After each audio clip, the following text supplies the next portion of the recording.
Assalamualaikum warahmatullahi wabarakatuh. Saya Rahel Syuha dari Bidang Fisika A 2023 bersama Ibu Sarah dan Ibu sebagai guru Fisika SMAN 107. Mungkin untuk selanjutnya akan ada wawancara Ibu.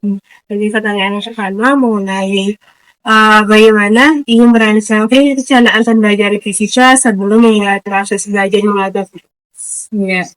Jadi kalau misalkan kita di sekolah guru itu biasanya di sebelum awal tahun pembelajaran, sebelum masuk ke mulai hari pertama pembelajaran itu kita memang dikumpulkan semua guru itu dan dibentuklah rumpun guru lokal itu supaya apa? Supaya ada diskusi dan sharing juga mungkin terkait materinya gitu karena apalagi terutama di kurikulum Merdeka kelas 10 itu kan ada IPA ya materinya itu untuk fisika kimia biologi itu ada yang saling berkaitan otomatis kita pun sebagai guru perlu diskusi gitu dalam satu rekon tersebut materi mana batasannya gitu ya materinya untuk fisika batasan yang mana kimia batasan yang mana biologi maka batasannya pun mana supaya tidak saling tumpang tindih seperti itu.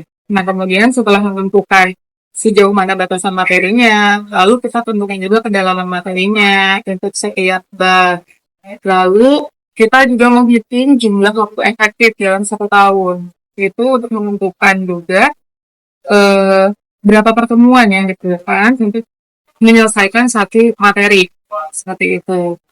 Setelah itu baru kita merancang modul pembelajarannya sesuai kegiatannya ya dari kegiatannya dari metodenya yang dipakai apa modelnya apa gitu ya sesuai dengan eh, ketersediaan alat praktikum mungkin di sekolah gitu. Kalau misalkan ada yang bisa dilakukan secara praktikum untuk fisika, nah kami akan mencoba untuk merancang praktikum gitu karena materi tersebut.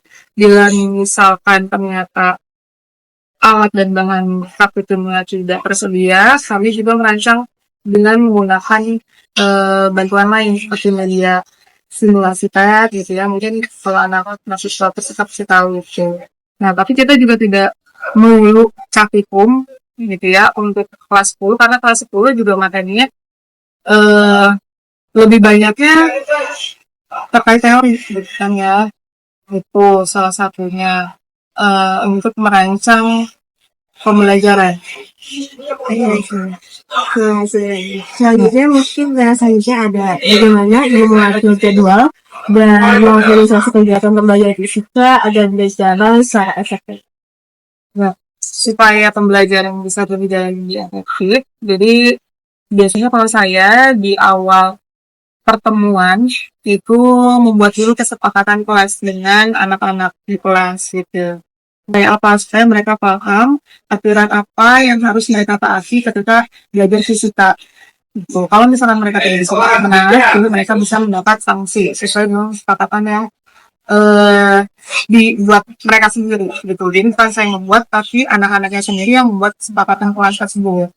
Nah, dan memang biasanya kalau anak-anak itu bakalan saking antusiasnya itu ketika praktikum. Jadi kadang mereka eh,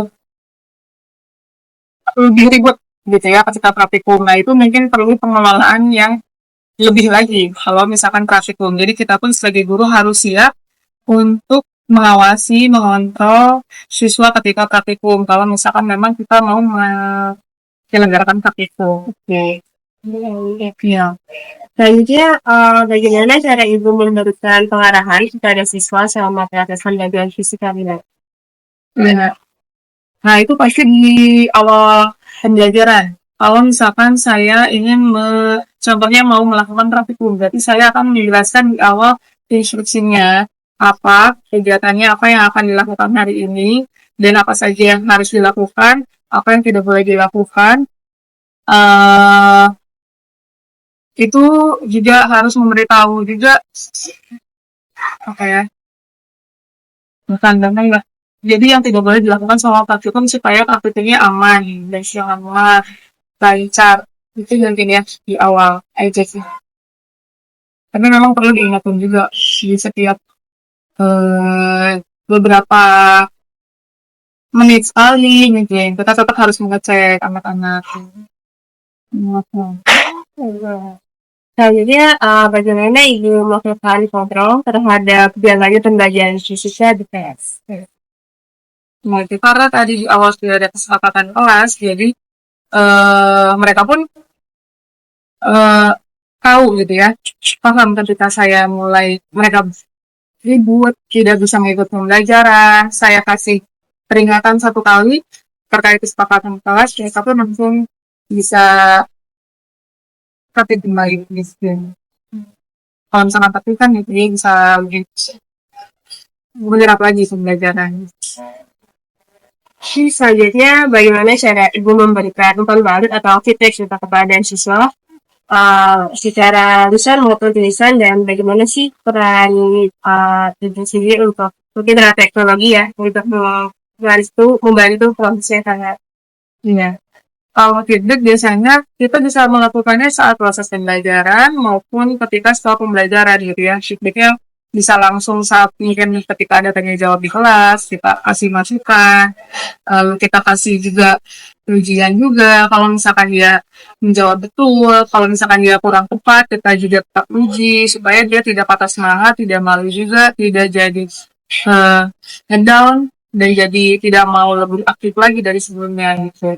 Nah, selain itu juga ada di bagian tugas. Kalau misalkan saya memberikan feedback, biasanya saya saat mengoreksi pun saya memberikan beberapa kalimat penyemangat, kalimat pujian atas kinerjanya dia gitu supaya meningkatkan motivasinya dia belajar fisika.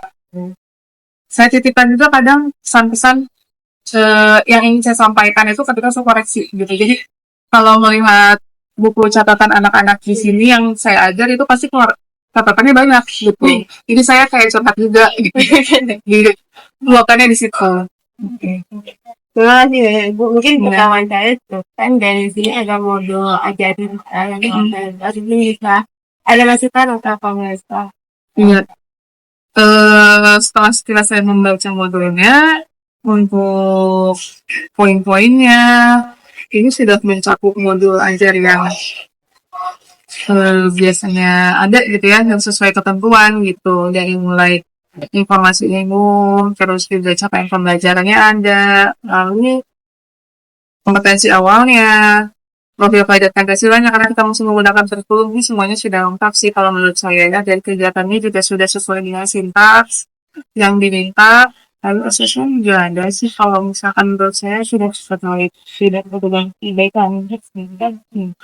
Ya itu sebenarnya di sana dan mungkin sekian saya selalu usaha bersama guru fisika. Terima kasih. Assalamualaikum warahmatullahi wabarakatuh.